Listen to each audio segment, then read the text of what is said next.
Hello friends, कैसे हैं आप सभी दोस्तों। इसके पिछले वीडियो में हमने राष्ट्रपति चैप्टर को अनुच्छेद 57 तक डिस्कस कर लिया था, जिसमें हमने राष्ट्रपति के पुनः निर्वाचन संबंधी योग्यता को देखा था।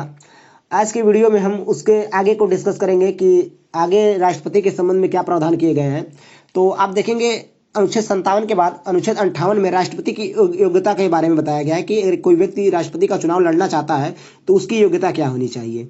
तो देखिए, इसमें कहा गया है पहला कि वह भारत का नागरिक होना चाहिए। यदि कोई व्यक्ति राष्ट्रपति के चुनाव लड़ना चाहता है तो सबसे अनिवार्य है कि वह भारत का नागरिक होना चाहिए। दूसरी बात है कि वह 35 वर्ष की आयु पूरी कर चुका हो। देखिए, अगर 35 वर्ष की आयु पूरी कर चुका हो, अगर 35 वर्ष में एक दिन भी कम है तो वह चुनाव नहीं लड़ सकता है। और ये याद रखिएगा, इसकी कोई अधिकतम उम्र नहीं तय की गई है। यानी 35 वर्ष से आप कह सकते हैं कि जब तक बूढ़े हो जाएंगे तब भी चुनाव लड़ सकते हैं। यानी जो न्यूनतम आयु है कम से कम वह 35 वर्ष होनी चाहिए। अधिकतम की बात यहाँ पर नहीं की गई है। इसके अलावा जो अगला इसमें कहा गया है कि वह लोकसभा सदस्य बनने की योग्यता रखता हो। देखिए, यह कहा गया इसमें कि लोकसभा सदस्य बनने की योग्यता रखता हो, लेकिन इसमें एक शर्त और लगाई गई है कि परंतु संसद के किसी भी सदन या राज्य विधानमंडल के किसी भी सदन का सदस्य नहीं होना चाहिए। देखिए, लोकसभा सदस्य बनने की योग्यता तो रखता हो, लेकिन संसद का सदस्य नहीं होना चाहिए। यदि ऐसा कोई व्यक्ति जो संसद का सदस्य चुना जाता है तो कहा गया है कि उसे संसद के सदन से त्यागपत्र देना होगा, तभी वो राष्ट्रपति के पद पर बना रह सकता है। इसके अलावा अगली बात इसमें कही गई है कि चुनाव के समय किसी लाभ के पद पर ना हो। देखिए, लाभ के पद का मतलब है कि किसी सरकारी पोस्ट पर ना हो। और याद रखिएगा कि जो राष्ट्रपति का पद होता है, राज्यपाल का पद होता है, प्रधानमंत्री का पद होता है, ये सब लाभ के पद नहीं होते हैं। लाभ का पद का मतलब है कि सरकारी किसी गवर्नमेंट जो जॉब होती है उस पद पर ना हो, इसमें यह कहा गया है। तो दोस्तों, अब आप ये देखेंगे कि मान लीजिए इतनी सारी योग्यता किसी व्यक्ति के अंदर हो तो राष्ट्रपति का चुनाव लड़ सकता है। तो ऐसी योग्यता से कह सकते हैं कि हिंदुस्तान भारत भरा पड़ा हुआ है, तो क्या सभी जाकर चुनाव लड़ सकते हैं? नहीं, ऐसा नहीं है। देखिए, पहले ऐसा ही होता था कि इसमें मैं आगे इसको बता देता हूँ। देखिए, आप जब चुनाव आयोग के पास नॉमिनेशन के लिए जाते हैं, जो व्यक्ति राष्ट्रपति का चुनाव लड़ना चाहता है, अगर चुनाव आयोग के पास नॉमिनेशन के लिए जाएगा तो उसके पास कम से कम निर्वाचक मंडल के, यानी जो राष्ट्रपति के चुनाव में भाग लेंगे उसके 50 सदस्य प्रस्तावक एवं 50 सदस्य अनुमोदक होने चाहिए। यानी उसको कम से कम 100 सदस्यों 50-50 100 सदस्यों का समर्थन प्राप्त होना चाहिए, तभी जाकर वह चुनाव लड़ सकता है। यह देखिए, पहले आप शुरू में देखेंगे तो जो संख्या थी ये पहले 2 था, फिर इसको बाद में 10 कर दिया गया, और वर्तमान में आप देखेंगे तो इसको 50 कर दिया गया, क्योंकि इससे अनावश्यक बोझ बढ़ जाता है। क्योंकि अब हर कोई, जो राष्ट्रपति का पद है भारत में सर्वोच्च पद है, तो हर कोई इस चुनाव में खड़ा हो जाए तो ये अच्छी बात नहीं है। इसीलिए ये जो संख्या थी इसको बढ़ा दिया गया है, और अब जो गिने चुने राजनीतिज्ञ हैं वही केवल राष्ट्रपति का चुनाव लड़ सकते हैं। यानी राष्ट्रपति का चुनाव लड़ने के लिए आपको कम से कम 50 सदस्य प्रस्तावक एवं 50 सदस्य अनुमोदक होने चाहिए। यानी कम से कम 100 सदस्य आपके पक्ष में होने चाहिए, तभी आप राष्ट्रपति का चुनाव लड़ सकते हैं। इसके अलावा देखेंगे तो राष्ट्रपति के चुनाव के लिए जमानत जो राशि है वो 15,000 रुपये है, जिसे आरबीआई या सरकारी खजाने में जमा करना होता है। आप यदि उम्मीदवार जो होते हैं वो कुल मत का 1/6 भाग पा जाते हैं तो वह जो जमानत राशि होती है इनको वापस मिल जाती है, और 1/6 भाग नहीं पाते हैं तो इनकी जमानत जब्त हो जाती है। और आपने कई बार सुना होगा कि उनकी जमानत जब्त हो गई। जमानत जब्त होने का मतलब है, देखिए, ये जो राशि होती है कह सकते हैं कि सभी चुनावों में, जैसे पंचायत का चुनाव हो गया, विधायक का चुनाव हो गया, सांसद का चुनाव हो गया, राष्ट्रपति का चुनाव हो गया, सब में ये 15,000 होती है। और यदि आप जो कह सकते हैं कि अच्छा खासा वोट पा जाते हैं, यानी जो कुल वोट होता है उसका 1/6 भाग पा जाते हैं, तो आपको जो जमानत राशि है वो वापस मिल जाती है। और यदि आप इससे कम वोट पाते हैं तो जो आपकी जमानत होती है वो जब्त हो जाती है। यह याद रखिएगा। और इसके अलावा आप देखेंगे जो अगला इसमें देखिए, अनुच्छेद 58 में राष्ट्रपति की योग्यता दी गई है। अनुच्छेद 59 में क्या कहा गया है, तो अनुच्छेद 59 में आप देखेंगे तो राष्ट्रपति के संबंध में कुछ शर्तें दी गई हैं। शर्तें क्या है, तो पहले ही मैंने आप सभी को बताया कि वह संसद का सदस्य ना हो। पहली बात है, संसद का मतलब ना ही लोकसभा का सदस्य हो और ना ही राज्यसभा का सदस्य हो। अगर यदि वह राज्य या लोकसभा का सदस्य होता है तो उसको उसके पद से त्याग देना होता है, यानी वह त्याग पत्र देकर ही राष्ट्रपति के पद को ग्रहण कर सकता है। इसके अलावा वह विधानमंडल का सदस्य ना हो। यानी ना ही तो विधानसभा का सदस्य हो और ना ही विधान परिषद का सदस्य हो।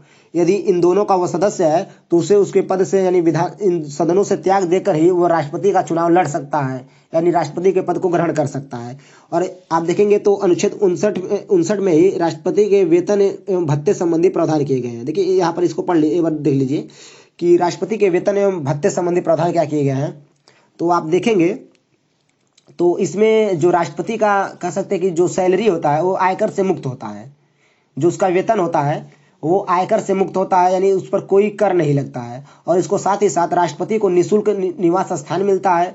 और कह सकते हैं कि संसद जो होती है, संसद द्वारा अन्य स्वीकृत भत्ते भी इसको प्राप्त होते हैं।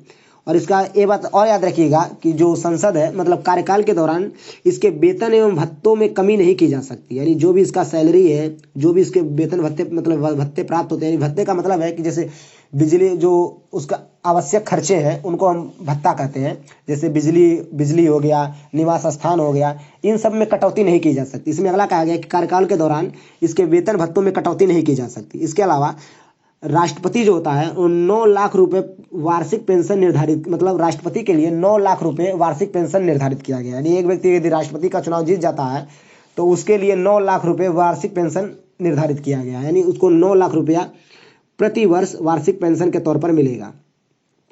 आप देखेंगे अनुच्छेद 60 में क्या है। अनुच्छेद 59 में आपने देखा कि उसके राष्ट्रपति के पद में के संबंध में जो शर्तें हैं वो दी गई है। अनुच्छेद 60 में क्या है, तो अनुच्छेद 60 में आप देखेंगे तो राष्ट्रपति के शपथ संबंधी प्रावधान किए गए हैं, यानी जो राष्ट्रपति के शपथ है वो कौन दिलाएगा। तो इसमें कहा गया है कि राष्ट्रपति को शपथ सुप्रीम कोर्ट के मुख्य न्यायाधीश दिलाते हैं। देखिए इसमें कहा गया है कि जो राष्ट्रपति होगा उसको जो शपथ दिलाएगा वो सुप्रीम कोर्ट यानी सर्वोच्च न्यायालय के मुख्य न्यायाधीश दिलाएंगे।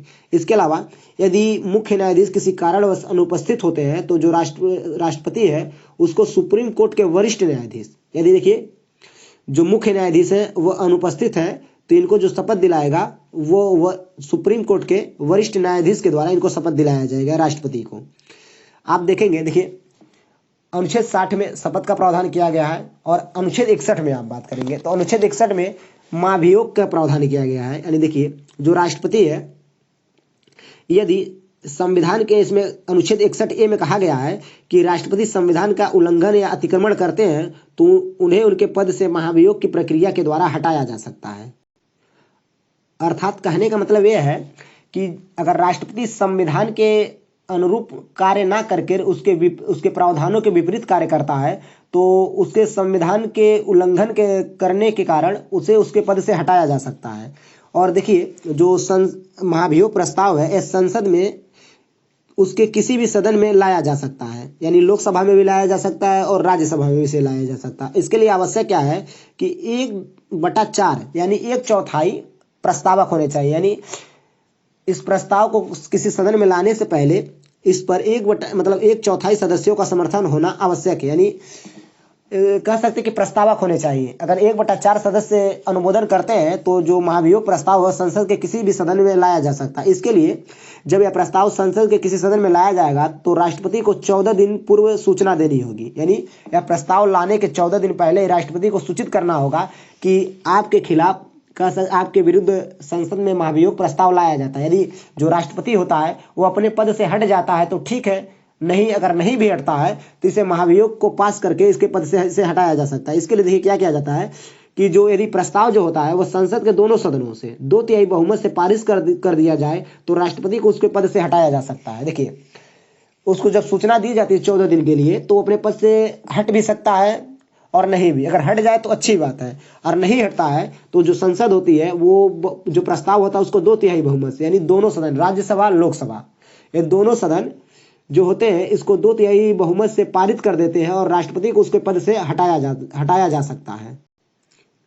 और यहाँ एक बात और याद रखिएगा कि आप संसद में जो राष्ट्रपति होता है वह स्वयं या कह सकते हैं अपने अधिवक्ता को और राष्ट्रपति में उपस्थित कर सकता है, यानी राष्ट्रपति भी इस कह सकते हैं कि जो प्रस्ताव लाया जाएगा इसमें उपस्थित हो सकता है, और या तो स्वयं उपस्थित ना होगा तो अपने अधिवक्ता यानी जो उसका वकील होगा जो उसकी तरफ से बोलने वाला होगा उसको संसद में उपस्थित कर सकता है, जिससे कि वह अपने पक्ष को सबके सामने रख सके। और यहाँ एक बात और याद रखिएगा कि अभी तक भारत में ऐसी कभी स्थिति आई नहीं है कि किसी राष्ट्रपति को कह सकते हैं महाभियोग की प्रक्रिया के द्वारा हटाया गया हो, क्योंकि जो राष्ट्रपति का पद होता है अपने आप में एक गरिमामयी पद होता है और यह पद की गरिमा अभी तक किसी राष्ट्रपति के द्वारा धूमिल नहीं, यानी किसी राष्ट्रपति ने अभी तक, जितने भी राष्ट्रपति होते हैं वह संविधान के प्रावधानों के अनुरूप ही कार्य किए हैं, इसीलिए अभी तक किसी भी राष्ट्रपति को महाभियोग की प्रक्रिया के द्वारा हटाया नहीं गया है। और देखिए क्वेश्चन पूछा गया था एसएससी में कि जो महाभियोग प्रस्ताव होता है क्या इस पर जो राष्ट्रपति द्वारा मनोनीत सदस्य होते हैं वो भी मतदान कर सकते हैं? तो याद रखिएगा बिल्कुल कर सकते हैं, केवल वह जो राष्ट्रपति के निर्वाचन में भाग नहीं लेते हैं। लेकिन जब भी महाभियोग संबंधी प्रस्ताव लाया जाएगा तो जो राष्ट्रपति के द्वारा मनोनीत सदस्य होते हैं वो भी इस प्रस्ताव पारित मतलब कह सकते हैं कि महाभियोग में भाग ले सकते हैं, यानी वोटिंग कर सकते हैं। आप देखेंगे अनुच्छेद 61 में महाभियोग संबंधी प्रावधान किए गए हैं, तो अनुच्छेद 62 में राष्ट्रपति का पद रिक्त होने की स्थिति में उपराष्ट्रपति राष्ट्रपति के रूप में कार्य करेगा। अनुच्छेद 62 में कहा गया है कि जो राष्ट्रपति का पद यदि किसी कारणवश खाली रहता है तो इस स्थिति में जो उपराष्ट्रपति होगा वह राष्ट्रपति के रूप में कार्य करेगा। और यह अधिकतम कब तक कार्य कर सकता है उपराष्ट्रपति राष्ट्रपति के रूप में? तो अधिकतम 6 माह के लिए कार्य करेगा।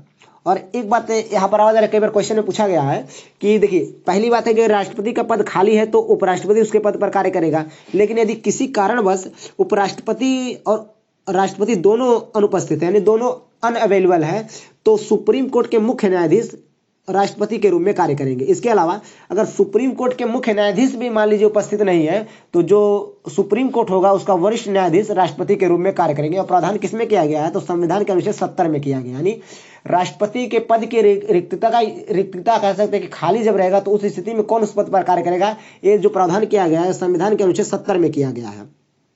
और अनुच्छेद 71 में देखिए एक क्वेश्चन जो इससे अन्य फैक्ट आता है, कह सकते हैं कि उससे अलग फैक्ट है। देखिए अनुच्छेद 71 में कहा गया है कि राष्ट्रपति और उपराष्ट्रपति के निर्वाचन के संबंध में यदि कोई विवाद होता है तो इसका जो निपटारा किया जाएगा वो सुप्रीम कोर्ट में किया जाएगा। इसे हाई कोर्ट या कह सकते हैं किसी अन्य न्यायालय में नहीं सुलझाया जा सकता, केवल इसे सुप्रीम कोर्ट में ही इस ऐसे विवादों का निपटारा किया जाएगा। और यदि राष्ट्रपति का निर्वाचन अवैध या रद्द घोषित किया जाता है तो उसके द्वारा किए गए कार्य अवैध घोषित नहीं किए जाएंगे। देखिए मान लीजिए कोई व्यक्ति है जो राष्ट्रपति के रूप में चुना गया और जब व्यक्ति राष्ट्रपति के पद पर आसीन था उसने कोई काम किया है, तो यदि बाद में उसके चुनाव को अवैध घोषित कर दिया जाता है तो उसके द्वारा जो किए गए कार्य होंगे वो अवैध घोषित नहीं होंगे, बल्कि वो कार्य वैसे ही रहेंगे जैसे कि राष्ट्रपति के द्वारा किए गए कार्य होते हैं।